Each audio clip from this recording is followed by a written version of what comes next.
ओम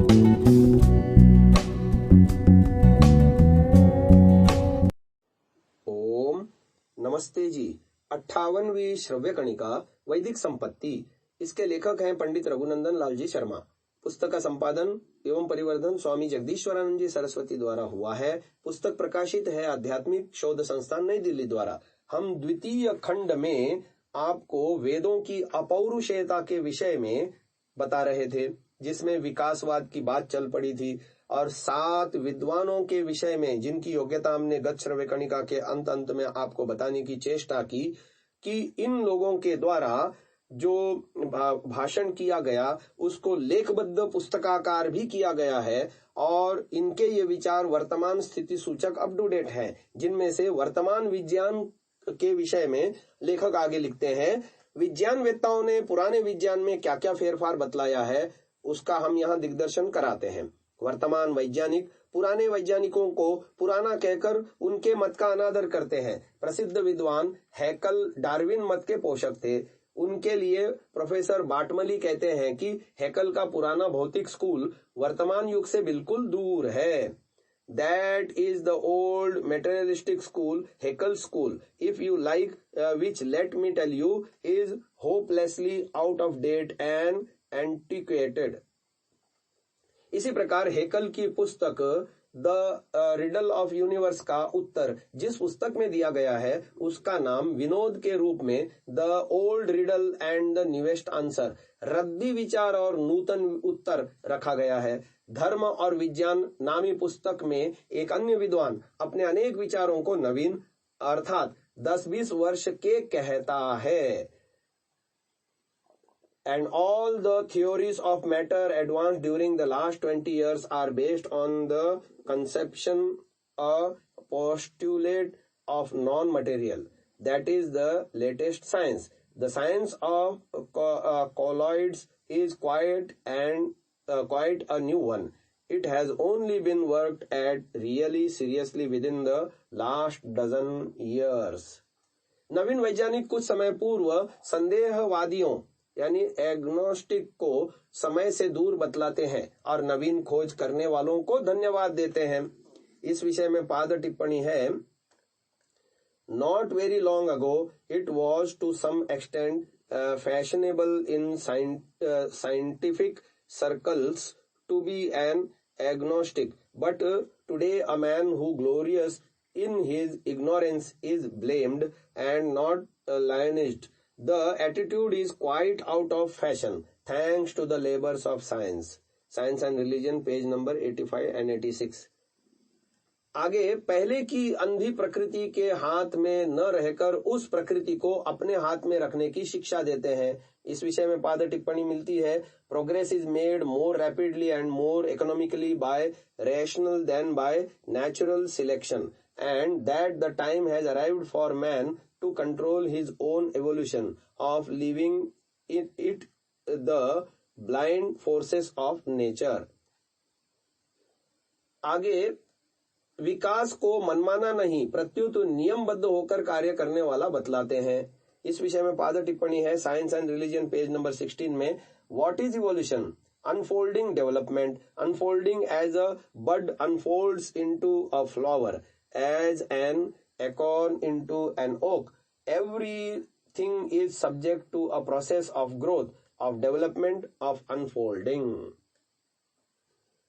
आगे लिखा है, विकास को मनमाना नहीं प्रत्युत नियमबद्ध होकर कार्य करने वाला बतलाते हैं और विकास के द्वारा परमात्मा का दर्शन करते हैं।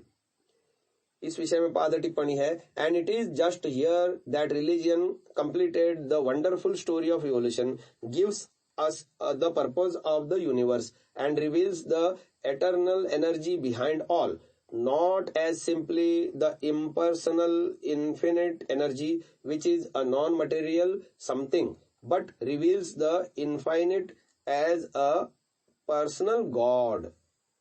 जैसा कि हमने अभी कहा है कि 10-20 वर्ष के अंदर ऊपर बतलाई हुई विज्ञान संबंधी बातों पर प्रकाश पड़ा है, जिससे विकासवाद के उस ढांचे का बिल्कुल ही परिवर्तन हो गया है जिसे डार्विन, हक्सले और हैकल आदि ने अपनी समझ में बड़ी दृढ़ जंजीरों से जकड़कर बांधा था।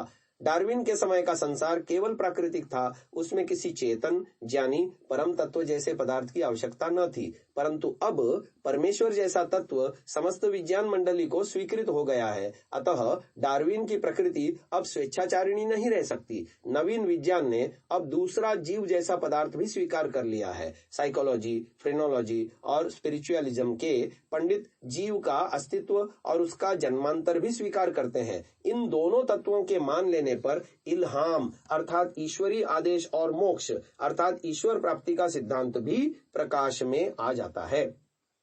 धार्मिक संसार के यही 4 स्तंभ हैं। विज्ञान ने इन चारों पर प्रकाश डाला है, इन्हें पुष्ट किया है और बतला दिया है कि साइंस इन सब तत्वों को आग्रह पूर्वक मानती है।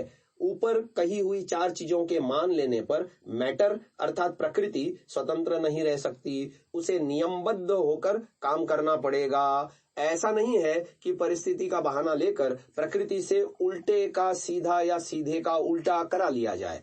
अब डार्विन की उच्छृंखल प्रकृति को यह अवसर नहीं मिल सकता कि वह किसी प्राणी को जो मक्खी से चिड़िया होने जा रहा हो, बीच में उसे सांप बनाने लग जाए। अभी सांप भी न बन पाया हो किंतु संयोगवश ऊंट बनाने लग जाए और अंततोगत्वा उसे मोर कर डाले। अब तो जीवों के कर्म और ईश्वर की व्यवस्था में बंधी हुई प्रकृति वही कर सकेगी जो स्वीकृत हो चुका है। अब नियम अथवा स्थिर सिद्धांतानुसार ही जिसे जो होना है वही होगा। इसीलिए विकासवाद पर अपनी सम्मति देते हुए सर ओलिवर लॉज ने कहा है कि विकास तो कली से फूल अथवा बीज से फूल अथवा बीज से वृक्ष बनाने वाला नियमित नियम है। इसका तात्पर्य यही है कि परिस्थिति, संयोग, अवसर और इत्तिफाक आदि शब्दों से जो भाव अब तक निकाला जाता था वह अब नहीं निकल सकता।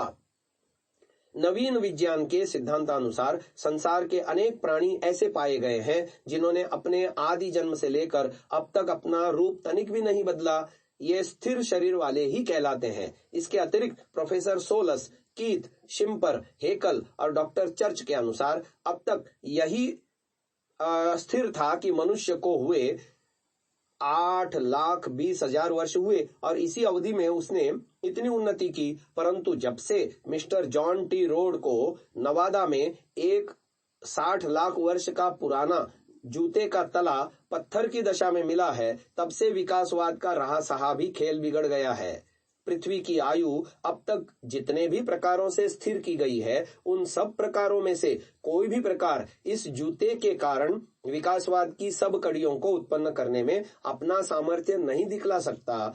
अमीबा से लेकर मनुष्य तक न जाने कितनी कड़ियां हैं। यदि एक एक कड़ी 1-1 करोड़ वर्ष ले, क्योंकि 60 लाख वर्ष का तो जूता ही मौजूद है, तो अधिक से अधिक यह पृथ्वी कहां तक अपना समय दे सकती है, इसका अनुमान भी नहीं हो सकता। हाल में यह भी सिद्धांत स्थिर हुआ है कि मनुष्यों का विकास बंदरों से नहीं हुआ, प्रत्युत बंदरों का जन्म मनुष्यों से हुआ है। इस सिद्धांत के आविष्कारकर्ता कहते हैं कि पूर्वातिपूर्व काल में मनुष्यों ने ज्ञान विज्ञान में बहुत उन्नति की थी, इसलिए उनके सिर कमजोर हो गए थे। कुछ दिन के बाद वे सब असभ्य जंगली बन गए और उनमें से कुछ वन मनुष्य और कुछ बंदर हो गए। ये सिद्धांत 20 वर्ष से इस पार के स्थिर हुए हैं। इनके स्थिर करने वाले विज्ञान के प्रखर विद्वान हैं।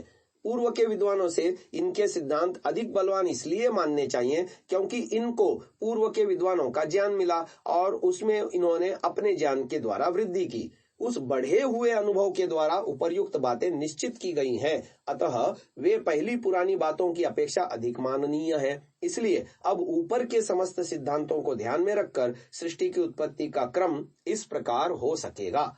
जीवों के कर्मानुसार परमेश्वर ने जिस प्राणी को जैसा शरीर दिया है, उसके लिए प्रकृति को वैसा ही शरीर बनाना पड़ेगा। जिस प्रकार कली से फूल होता है, उसी प्रकार जिस प्राणी का जो कुछ बनना है वही बनेगा। परिस्थिति, संयोग और इत्तिफाक आदि उसे और का और नहीं कर सकते। अपरिवर्तनशील प्राणियों की भांति किसी प्राणी की आकृति बदल नहीं सकती, क्योंकि मनुष्य जाति 60 लाख वर्ष से ज्यों की त्यों पाई जाती है। आदि में मनुष्य महाज्ञानी था, किंतु पीछे से वह जंगली हो गया। तो आज की इस चर्चा को हम यहीं विराम देते हैं। इससे आगे कल सुन पाएंगे। ओम।